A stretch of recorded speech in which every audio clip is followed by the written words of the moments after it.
Good morning students, myself Mandita Yadav, your SST teacher. Dear students, for class 5th, today we revise our chapter number 5. So let's start. बेटा हमारी जो class 5th है उसके अंदर subject SST chapter number 5 है। इसके word meaning है chapter number 5 के। फर्स्ट है इक्वेटर, EQUATOR, इक्वेटर मीन्स भूमध्य रेखा। सेकंड है रीजन, REGION, रीजन मीन्स क्षेत्र। थर्ड है इवेपोरेशन, EVAPORATION, इवेपोरेशन मीन्स अवाष्पीकरण। फोर्थ है क्लाइमेट, CLIMATE, क्लाइमेट मीन्स जलवायु। फिफ्थ है कॉन्टिनेंट, CONTINENT, कॉन्टिनेंट्स मीन्स महाद्वीप। सिक्स्थ है थंडरस्टॉर्म, THUNDERSTORM, थंडरस्टॉर्म मीन्स आंधी तूफान। सेवंथ है टेम्परेचर, TEMPERATURE, टेम्परेचर मीन्स तापमान। एट्थ है मिनरल्स, MINERALS, मिनरल्स मीन्स खनिज पदार्थ। नाइन्थ है forest, FOREST, forest means one. Tenth है टर्मिट्स, TERMITES, टर्मिट्स मीन्स दीमक।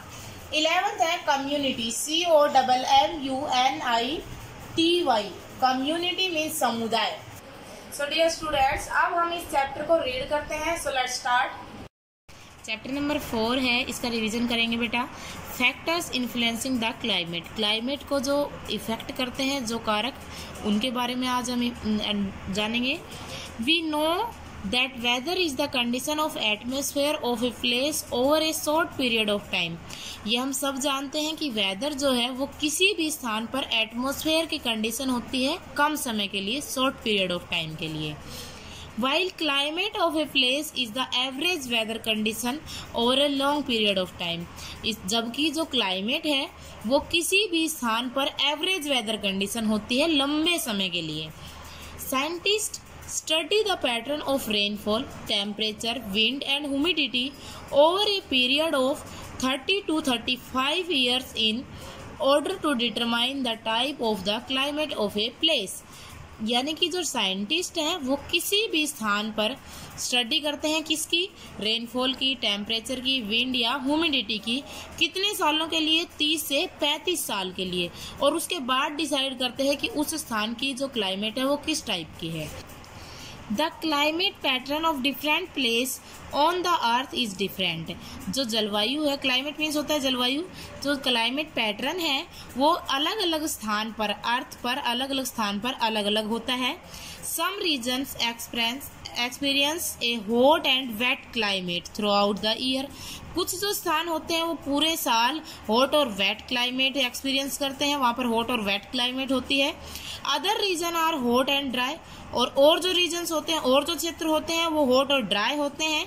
इन some region the land is covered by thick layer of snow and ice, कुछ स्थानों पर जो लैंड है, जो जमीन है, वो किससे कवर्ड होती है, जो गहरी लेयर्स होती हैं, किसकी, स्नो और आइस की, उनसे कवर्ड रहती है। There are very hot summer and very hot winter in some part of the world, world में कुछ स्थानों पर बहुत अधिक गर्मी होती है और गर्म ही क्या होती है, ठंड होती है, मतलब वहाँ पे जो विंटर का मौसम होता है वो भी हॉट होता है। Many things are affected by the climate of the place, कई चीजें हैं जो किसी भी स्थान की क्लाइमेट को इफेक्ट करती हैं।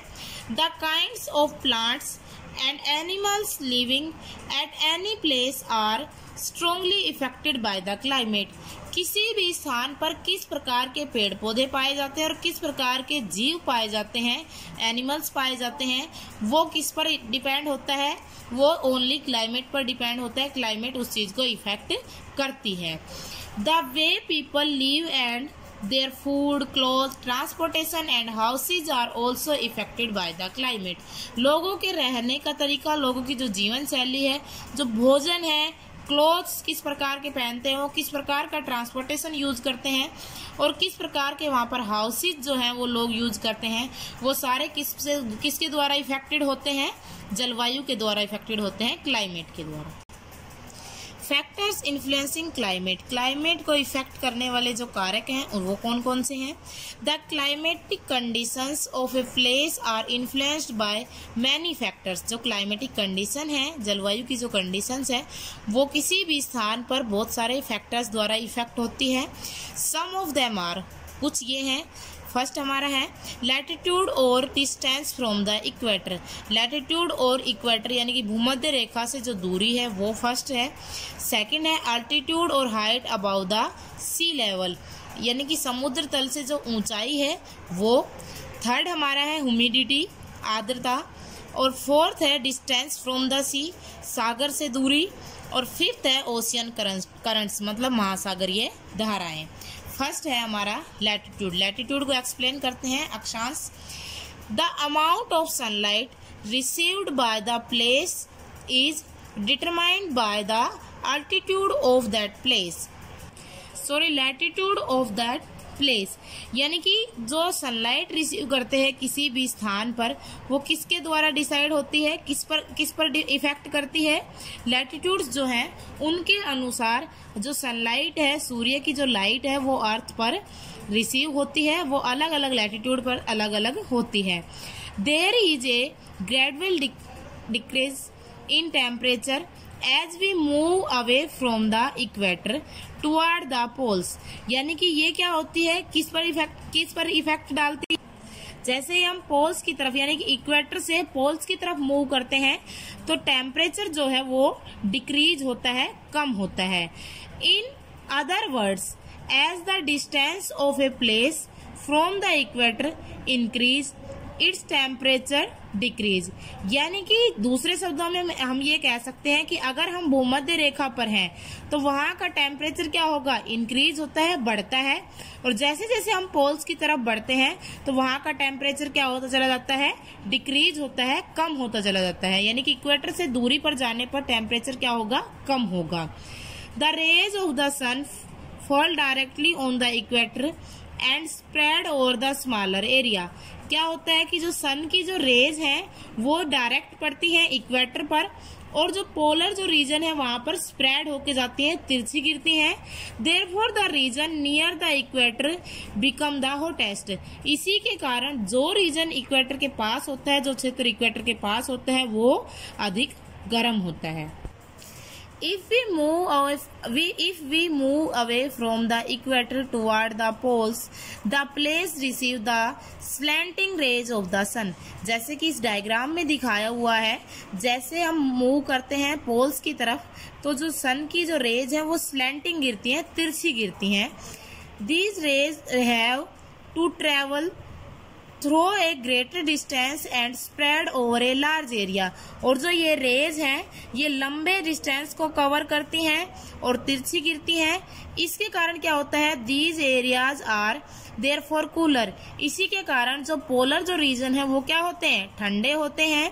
That is why the region near the pole are the coldest, इसी के कारण हमारा जो पोलर जो रीजन है वो ठंडा होता है, क्योंकि वहां पर सन की रेज कैसी गिरती है, स्लैंटिंग गिरती है। और यहाँ पे हमारी इक्वेटर है, इक्वेटर पर सन की रेज जो है वो डायरेक्ट गिरती है। बेटा इस डायग्राम के द्वारा हम समझ सकते हैं इस चीज को।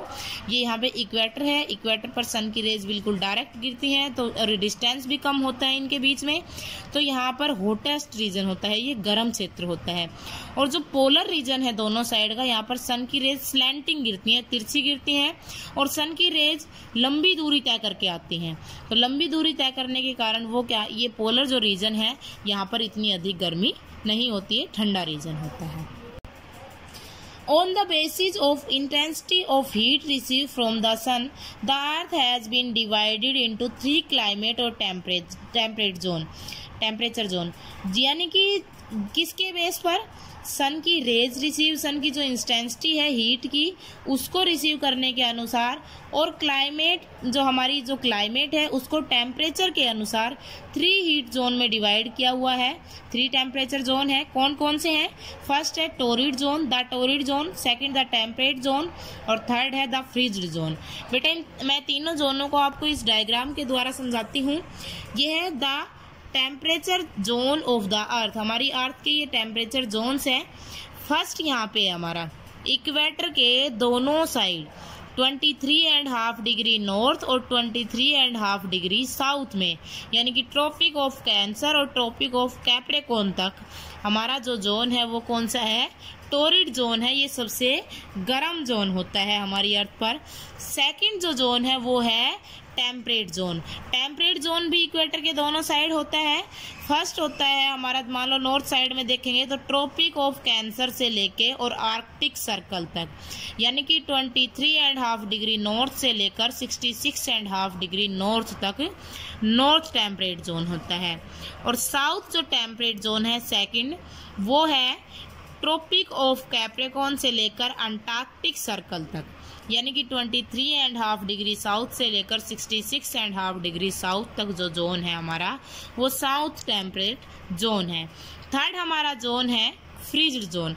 फ्रीज्ड जोन जो है वो मिलता है हमारा बियॉन्ड टू 66.5 डिग्री नॉर्थ, यानी कि 66.5 डिग्री नॉर्थ से लेकर नॉर्थ पोल तक हमारा नॉर्थ फ्रीज्ड जोन है।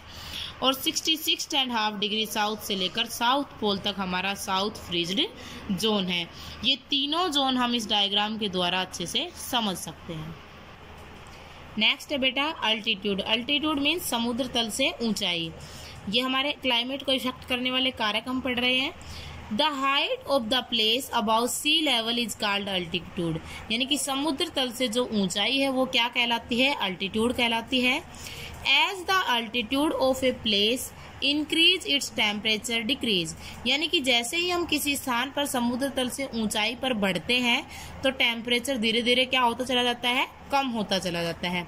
Thus, even if two place area are on the same altitude, thus even if two place are on the same latitude, their temperature may vary due to difference in altitude, यानी कि एक same जो latitude है उस पर दो स्थान है और उनकी जो समुद्र तल से ऊंचाई है वो अलग अलग है, तो उनका जो टेम्परेचर है वो भी क्या होगा? अलग अलग होगा।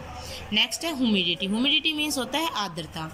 Humidity is a amount of moisture of water vapours present in the air. Humidity क्या होती है कि एयर के अंदर जो वाटर वेपर्स हैं उनकी प्रेजेंस कितनी है? It is caused due to evaporation of water from the earth surface. ये किसके कारण होता है कि हमारी जो अर्थ सरफेस है उस पर से वाटर का वाष्पीकरण जो होता है उसके कारण एनवायरनमेंट में, एयर में वाटर वेपर्स पाए जाते हैं।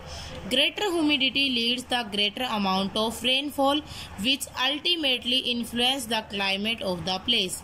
अधिक जो ह्यूमिडिटी होगी, अधिक आर्द्रता होगी, उसका कारण है कि वहाँ उस स्थान पर अधिक रेनफॉल होगी अल्टीमेटली, और वो किसी स्थान की क्लाइमेट को इफेक्ट करती है। Therefore, area near the equator have hot and wet climate and tend to receive heavy rainfall. क्या होता है? जो स्थान इक्वेटर के पास होता है वहाँ पर हॉट और वेट क्लाइमेट होती है, और हॉट क्लाइमेट होने के कारण वहाँ पे इवेपोरेशन अधिक होता है। इवेपोरेशन अधिक होने के कारण वहाँ पर बारिश भी अधिक होती है, रेनफॉल भी अधिक होता है।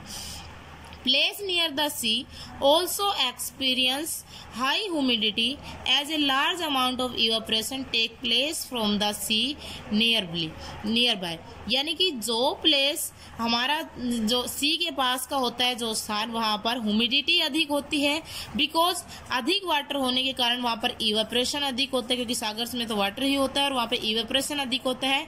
इवेपोरेशन अधिक होता है तो सागर के जो आसपास के जो रीजन होते हैं वहाँ पर बारिश बहुत अधिक होती है। That is why coastal area like Kolkata, Chennai, Mumbai etcetera are humid, यानी कि जो रीजन जैसे कोस्टल एरिया, तटीय जो क्षेत्र होते हैं, समुद्र तल के पास के जो रीजन होते हैं जैसे कोलकाता, चेन्नई और मुंबई है, वहाँ की क्लाइमेट ह्यूमिड होती है। Humid weather can be very uncomfortable during summer. गर्मी के समय में जो ह्यूमिड वेदर होती है बहुत अनकम्फर्टेबल होती है। As it cause us to sweat a lot, इसी के कारण बहुत अधिक पसीना आता है। डिस्टेंस फ्रॉम द सी, यानी कि सागर से जो दूरी है वो भी किसी स्थान की क्लाइमेट को इफेक्ट करती है। The climate of a place is also decided by its distance from the sea. किसी भी स्थान की क्लाइमेट भी डिसाइड करती है कि वो समुद्र तल से कितनी दूरी पर है, सागर से कितनी दूरी पर है। Place near the sea have a moderate climate. जो स्थान सागर के पास होता है उसकी क्लाइमेट मॉडरेट होती है with cool summer and warm winter, यानी कि वहाँ पर जो समर होती है वो अधिक गर्म नहीं होती है, कूल होती है, और विंटर जो है वो भी अधिक ठंडी नहीं होती है, वार्म विंटर होती है। While the place away from the sea generally have an extreme climate with very hot summer and very cold winter। जो स्थान समुद्र से दूरी पर होता है, सागर से दूरी पर होता है, वहाँ पर एक्सट्रीम टाइप की क्लाइमेट पाई जाती है जो बदलती रहती है, यानी कि वहाँ पर बहुत अधिक गर्म गर्मियाँ पाई जाती है और बहुत अधिक ठंडी सर्दियाँ पाई जाती है। This is because the land heat up and cool fast. इसका कारण क्या होता है कि जो लैंड होती है, जमीन होती है, वो जल्दी गर्म होती है और जल्दी ठंडी होती है। In the day time the land begin hotter has hot air about it, यानी कि दिन के समय में जो जमीन है वो गर्म होती है क्योंकि उसके ऊपर से गर्म हवाएं गुजरती है, उसी के कारण वहां से गर्म हवाएं गुजरती हैं। While the sea water has cool air about it, और समुद्र जो वाटर होता है, सागर का जो वाटर होता है, उसके ऊपर से ठंडी हवा गुजरती है क्योंकि वो ठंडा होता है। वाटर देर से गर्म होता है और देर से ठंडा होता है। दस ए cool sea breeze blow toward the land, इसके कारण लैंड पर क्या बनता है, कूल सी ब्रिज बनता है दिन के समय में। The reverse happens at night causing the land bridge, यानी कि जो लैंड ब्रिज बनता है दिन के समय में, कूल जो सी ब्रिज बनता है उसका उल्टा होता है, रात के समय में लैंड ब्रिज बनता है। This result is in a moderate climate, इसका रिजल्ट क्या होता है, moderate climate. Mumbai and Goa being close to the sea have a moderate climate, Mumbai और गोवा सागर के पास होने के कारण वहां की क्लाइमेट कैसी है, मॉडरेट है। While Delhi being far away from the sea has an extreme type of climate, इसके अलावा दूसरा क्या होता है कि दिल्ली जो है वो सागर से दूरी पर है, इसलिए वहां पर एक्सट्रीम टाइप की क्लाइमेट पाई जाती है। जैसे ये डायग्राम दिखा हुआ है, यहाँ पे सी ब्रिज बना हुआ है, यानी कि दिन के समय में सागर से जो ठंडी जो हवा है वो चलती है और जो मिट्टी है, हमारी लैंड है, उसमें से गर्म एयर चलती है, तो वहाँ क्या बनता है, सी ब्रिज बनता है। और दूसरा उसके उल्टा रात के समय में क्या होता है कि जो सागर होता है वहां से कैसी हॉट एयर चलती है, हॉट एयर, और जो लैंड है वहां से कूल एयर चलती है, तो इसीलिए यहाँ पे लैंड ब्रिज बनता है रात के समय में। विंड्स मतलब हवाएं।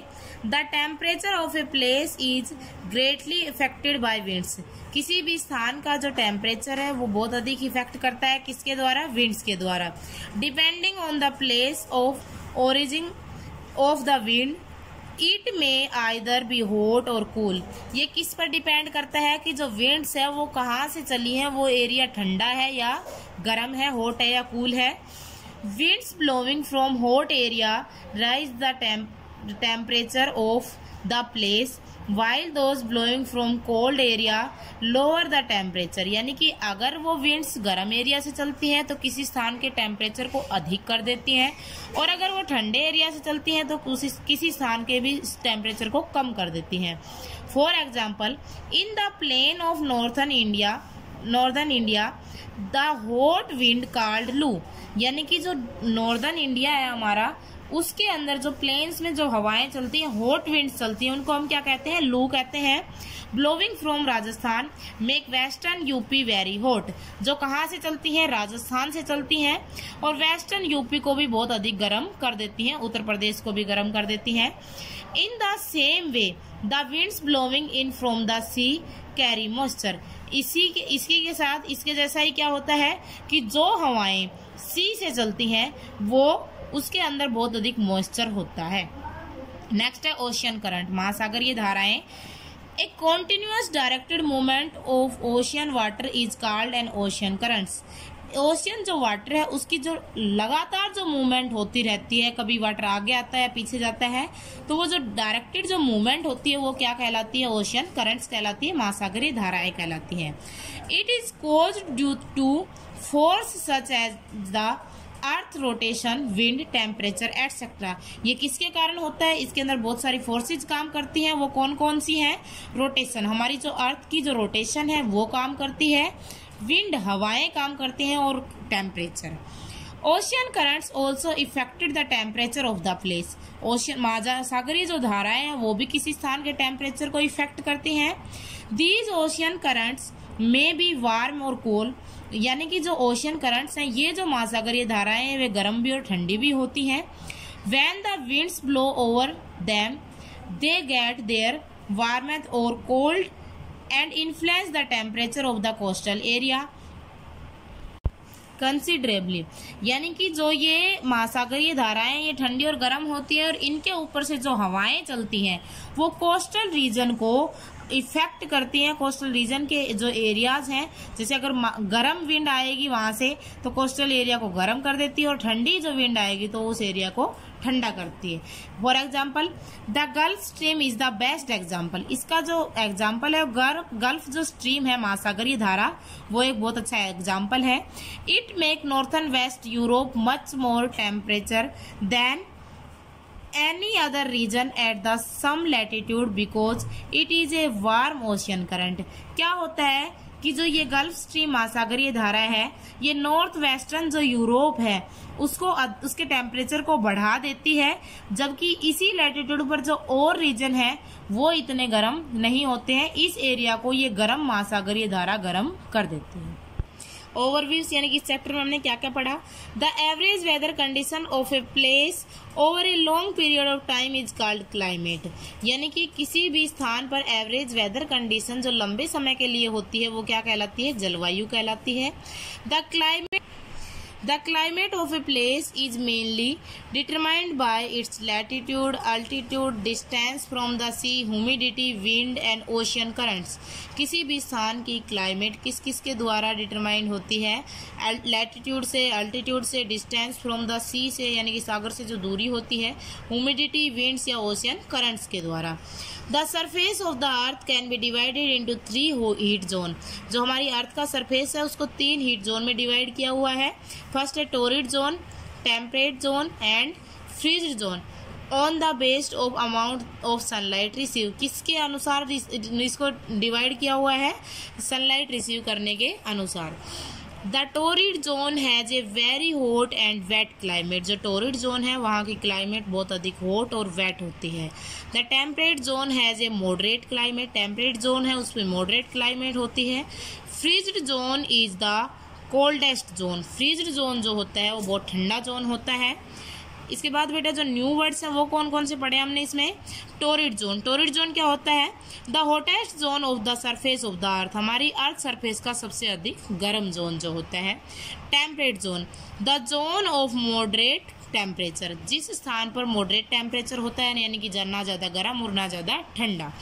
फ्रीज्ड जोन, जो फ्रीज्ड जोन होता है उसके अंदर the coldest zone of the earth surface. हमारी अर्थ सरफेस का सबसे ठंडा जो जोन होता है वो होता है फ्रीज्ड जोन।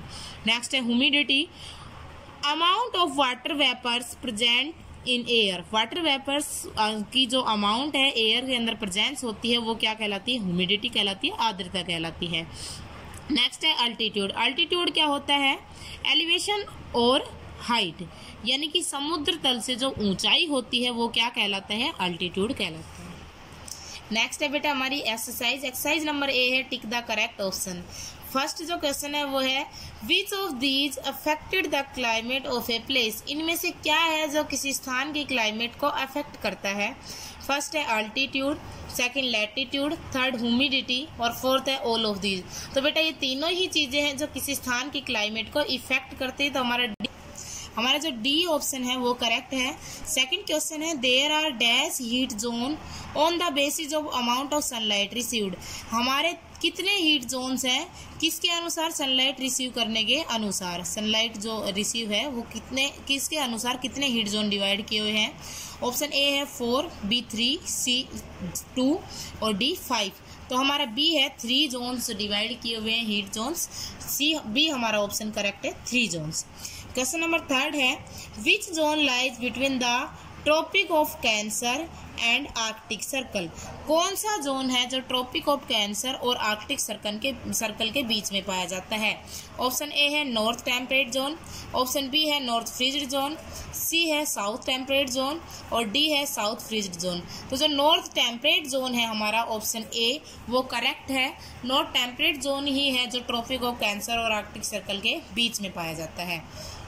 नेक्स्ट क्वेश्चन है fourth, coastal areas have dash climate. Coastal areas में किस प्रकार की क्लाइमेट पाई जाती है? Option A dry, B very cold, C humid और डी एक्सट्रीम हॉट।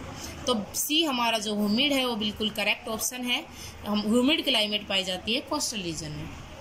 हमारा क्वेश्चन नंबर 5 है, dash refers to the height about the sea level. Height about the sea level क्या रिफर करता है? किसको हम कहते हैं कि भाई समुद्र तल से ऊंचाई है?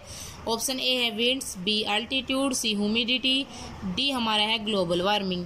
तो बी हमारा अल्टीट्यूड जो है उसको हम कहेंगे समुद्र तल से ऊंचाई, height about the sea level. हमारी जो एक्सरसाइज नंबर बी है फिल इन द ब्लैंक्स, ये ब्लैंक्स फिल करने हैं। क्वेश्चन नंबर ए फर्स्ट हमारा है, Mumbai and Goa have a dash climate. Mumbai और गोवा की कैसी क्लाइमेट है? इसका आंसर क्या आएगा? Moderate climate, MODERATE, moderate climate. Second है, the dash zone is the hottest zone on the surface of the earth. कौन सा जोन है जो हमारे अर्थ सरफेस का सबसे गर्म जोन है? वो आएगा torrid zone, TORRID, torrid zone. Third question है, greater humidity leads to dash amount of rainfall. जो अधिक ह्यूमिडिटी है वो कैसी रेनफॉल की को रखती है अपने पास? तो क्या आएगा? ग्रेटर, GREATER, यानी कि अधिक ह्यूमिडिटी के कारण ही अधिक बारिश होती है। फोर्थ हमारा क्वेश्चन है, dash zone receive the rays of sun throughout the year. कौन सा जोन है जो पूरे साल सनरेज को रिसीव करता है? तो हमारा कौन सा आएगा? Torrid zone, TORRID, torrid zone. Question number 5 है, the region near the pole are the dash. कौन सा रीजन, जो हमारा जो रीजन है पोल्स के पास का, वो कैसा होता है? Coldest, COLDEST। नेक्स्ट हमारी एक्सरसाइज नंबर सी है, right T for true and F for false statement. T लिखना है ट्रू स्टेटमेंट के लिए और F लिखना है फॉल्स स्टेटमेंट के लिए। हमारी फर्स्ट स्टेटमेंट है, the freezed zone lies beyond Arctic and Antarctic circle. जो फ्रीज्ड जोन है वो आर्कटिक और अंटार्कटिक सर्कल के बीच में पाया जाता है। तो ये बिल्कुल करेक्ट है, ट्रू है। बियॉन्ड मतलब आर्कटिक और अंटार्कटिक सर्कल के बाद पाया जाता है, पोल्स तक। तो ये क्या है? ट्रू है। सेकंड स्टेटमेंट है, as the altitude of a place increase its temperature decrease. अगर हम किसी स्थान पर समुद्र तल से ऊंचाई पर बढ़ते हैं तो उस स्थान का टेम्परेचर ऊंचाई पर बढ़ने के साथ साथ कम होता है, टेम्परेचर डिक्रीज होता है। तो ये स्टेटमेंट ट्रू है, इसके अंदर क्या आएगा? T आएगा। थर्ड हमारी स्टेटमेंट है, place near to sea have an extreme climate. जो स्थान समुद्र के पास होते हैं, सागर के पास होते हैं, वहाँ एक्सट्रीम टाइप की क्लाइमेट पाई जाती है। ये क्या है? फॉल्स आएगा, क्योंकि समुद्र के पास मॉडरेट टाइप की क्लाइमेट पाई जाती है। तो ये कैसी स्टेटमेंट है? फॉल्स है। फोर्थ क्वेश्चन है, in the day time the land has hot air above it. दिन के समय में लैंड पे से, यानी कि हमारी जो लैंड होती है उस पर से हॉट एयर गुजरती है, गर्म हवा गुजरती है। तो ये कैसी स्टेटमेंट है? ट्रू है, क्योंकि लैंड जल्दी गर्म होती है और दिन के समय में लैंड पे से गर्म एयर फ्लो करती है। तो एक ऐसी स्टेटमेंट है, ट्रू है, इसमें T आएगा। Thank you students, I hope you understand in this chapter. Dear students, इस चैप्टर के हमने वर्ड मीनिंग्स और एक्सरसाइज और इस चैप्टर को दोबारा से रीड किया है और इसके जो क्वेश्चन आंसर है वो हम नेक्स्ट वीडियो में करेंगे। So thank you. Good morning students, I am Simran ma'am, your English teacher. Students, in previous class we have done our reading part of first chapter. Now in this class we will start re-revise of short summary of first chapter and exercise. So let's we start. So हमारे first chapter में reading करते हुए बताया गया था कि एक बार क्या होता है, एक इंडियन कॉइन होता है, ठीक है। वह एक जगह से दूसरी जगह जाता रहता है। एक दिन वह अपने ऑनर के द्वारा विदेश ले जाया गया, अदर कंट्रीज ले जाया गया। उसने सोचा कि वह उसका अच्छा अवसर था और अदर कॉइन से मिलने का या अदर कंट्रीज उसका घूमने का।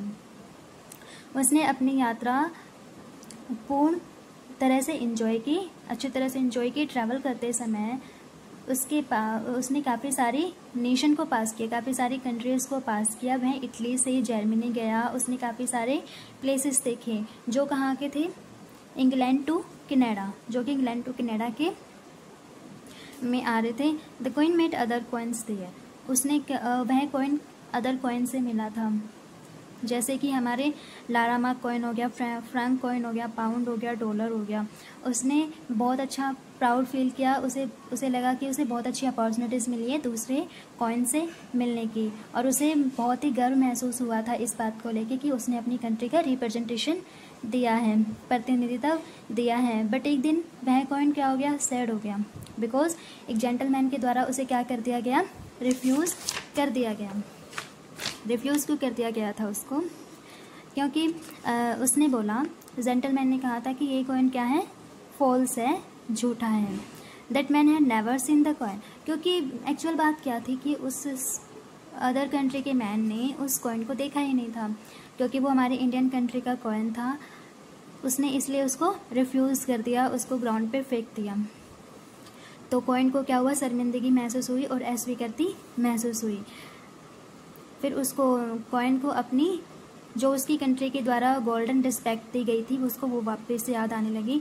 कॉइन को काफ़ी कंट्रीज़ के द्वारा, काफ़ी लोगों के द्वारा रिफ्यूज़ किया गया। उसे शर्म महसूस होने लगी और हीनता महसूस होने लगी, एग्जाम्ड एंड इन्फीरियर महसूस होने लगा। लेकिन एक दिन उसे अपनी कंट्री का ही मैन मिला और उसने उसका बहुत अच्छा से ग्रेटेड मीन्स अभिवादन किया। ग्रेटेड का मतलब क्या होता है, अभिवादन करना। कॉइन क्या हुआ, बहुत ज़्यादा खुश हुआ एंड उसे ये समझ आ गया था कि उसकी जो गोल्डन रिस्पेक्ट है, रिकॉग्नाइजेशन जो रिस्पेक्ट है, वो उसको अपनी कंट्री में ही मिल सकते, बिकॉज अदर कंट्रीज़ की कॉइन्स, अदर कंट्रीज़ के पीपल्स हैं वो उनकी कॉइन्स को ही जानते होंगे, हमारे कंट्री के कॉइन्स को नहीं जानते। तो स्टूडेंट्स, ये हमारी इस चैप्टर की शॉर्ट समरी थी। So students, let's we start some important word meaning of this chapter. So let's we, हमारा फर्स्ट है वंडरिंग। वंडरिंग की हिंदी क्या होगी, हैरान होना। देखिए, moving from here to there. Second है हमारा ग्रेटेड। ग्रेटेड का क्या मतलब होता है हिंदी, अभिवादन करना। ग्रेटेड का होता है सॉरी, अभिवादन किया, वेलकम्ड। एंड थर्ड है हमारी अपॉर्चुनिटी।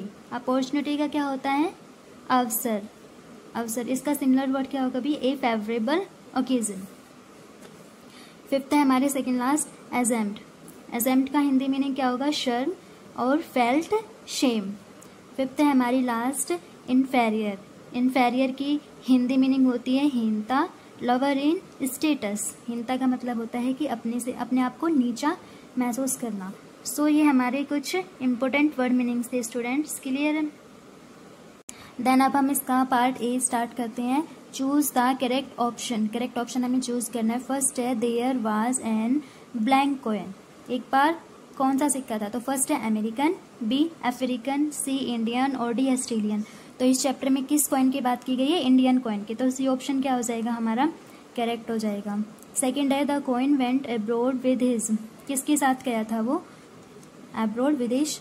फर्स्ट है ऑनर, सेकंड है ब्रदर, सी फ्रेंड और डी सिस्टर्स। तो किसके साथ गया था वो, अपने ऑनर के साथ गया था, तो फर्स्ट ऑप्शन क्या हो जाएगा हमारा, करेक्ट हो जाएगा। थर्ड है one day A gentleman said the coin is. एक दिन एक जेंटलमैन ने क्या कहा था कॉइन के बारे में, तो ऑप्शन ए है हमारा गुड, बी है true, C rigid and D है फॉल्स। तो क्या कहा था, फॉल्स कहा था, तो डी ऑप्शन क्या हो जाएगा हमारा, करेक्ट हो जाएगा। फोर्थ है the coin felt happy to meet a person from his own. Coin को खुशी हुई जब वह किससे मिला, अपने ओवन पर्सन से मिला था, तो कौन सी कंट्री, ए फर्स्ट है size, B country, C house and D liking. तो किससे मिला था वो, अपनी कंट्री के पर्सन से मिला था जब वो खुश हुआ था, क्योंकि उसने उसका अभिवादन किया था। सो नेक्स्ट स्टूडेंट्स, हम स्टार्ट करते हैं part B. Right T for true and F for false statements. हमें टी राइट करना है ट्रू स्टेटमेंट्स के लिए एंड एफ राइट करना है फॉल्स स्टेटमेंट्स के लिए। तो फर्स्ट है हमारा the coin did not pass from one hand to another. जो कॉइन था वो हमारा पास नहीं होता था एक हैंड से दूसरे हैंड तक, तो ये जो स्टेटमेंट गलत है।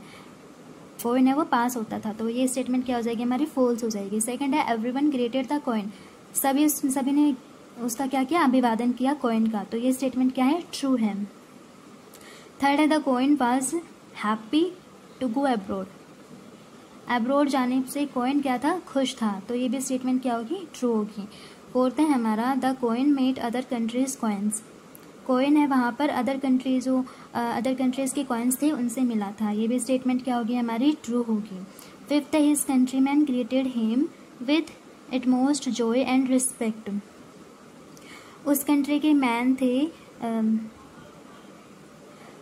उसकी कंट्री के मैन ने उसका बहुत अच्छे से अभिवादन किया, स्वागत किया एंड उसको रिस्पेक्ट दी, तो ये स्टेटमेंट भी क्या हो जाएगी, ट्रू हो जाएगी। सिक्स्थ है हमारी he was sad to meet a person of his own country.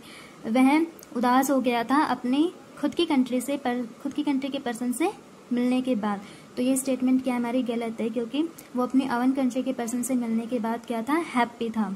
ठीक है, तो ये क्या हो जाएगी हमारी फॉल्स हो जाएगी। Students let's we start our part C, filling the blanks with the given words. हमें गिवन वर्ड से filling the blanks fill up करना है। फर्स्ट है हमारा that man had not seen this coin, तो ब्लैंक में क्या हो जाएगा, actually that man had not seen this coin. Second है he blank from Italy to Germany, तो क्या आ जाएगा इस ब्लैंक में, he went from Italy to Germany, क्या आ जाएगा, वेंट।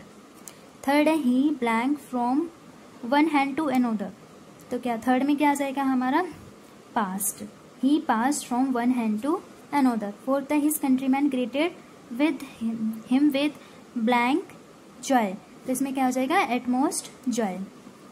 फिफ्थ है ही ब्लैंक द लारामार्क फ्रैंक पाउंड एंड डॉलर, तो फिफ्थ में क्या आ जाएगा हमारा, लाइक्ड, ही लाइक्ड द लारामार्क franc pound and dollar. Sixth है एवरीवन ब्लैंक हिम, तो एवरीवन क्या आ जाएगा इसमें, एवरीवन ग्रेटेड हिम।